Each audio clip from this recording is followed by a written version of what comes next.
ҳавошиносони тоҷик мегӯянд 3 июн гармтарин рӯз дар душанберо ба қайд гирифтанд. ҳарорати ҳаво дар пойтахти тоҷикистон 44 дараҷа дар соя буд, ки баробари 75 дараҷа гармӣ дар зери офтоб мебошад. ҷамила байдуллоева, як масъули маркази ҳавошиносии тоҷикистон, гуфт, ки то соли 2000 баландтарин гармии ҳаво дар душанбе ба 43,4 дараҷа расида буд. ҳарорати баландтарин дар шаҳри Душанбе дар солҳои 2000 ба қайд гирифта шудагӣ буд ва 43,4 дараҷаро ташкил дод. Имсол аввалин бор шуда дар шаҳри Душанбе ҳарорати ҳаво ба 44 дараҷа расид. чунин ҳарорати бесобиқа сокинони пойтахтро хеле нороҳат кардааст. искандар бо рафиқаш дар яке аз боғҳои шаҳри Душанбе аз гармҳои шадиди тобистон паноҳ мебарад. ба гуфтаи вай, инҷо танҳо маҳаллест, ки зери сояи чинорҳои бузург аз нурҳои сӯзони офтоб паноҳ бурд.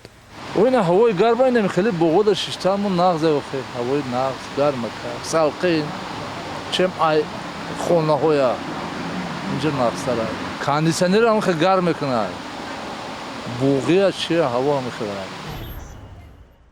ахиран кумитаи ҳолатҳои фавқулода ҳушдор дода буд, ки тоҷикистонро гармиҳои шадиди то 46 дараҷа фаро мегирад ва аз сокинон хоста буд, ки бидуни зарурат зери нурҳои офтоб нагарданд. вале сокинон мегӯянд маҷбуранд дар пайи зиндагӣ ба кӯча бароянд. ва ҳангоме ки ба берун мебароем, албатта дар зери дарахтон он қадар мушкил нест, вале ҳангоме ки ба роҳҳое ҳастанд ки он қадар дарахт нест, хеле мушкил аст. бархеи дигар аз ҳарорати баланд дар нақлиёти ҷамъиятӣ шикоят мекунанд. ронандаҳо ин вазъро шарҳ намедиҳанд, вале дар суҳбати бидуни сабт мегӯянд, сӯзишвории кофӣ ва таҷҳизоти зарурӣ барои фаъол кардани ҳавополоҳоро надоранд.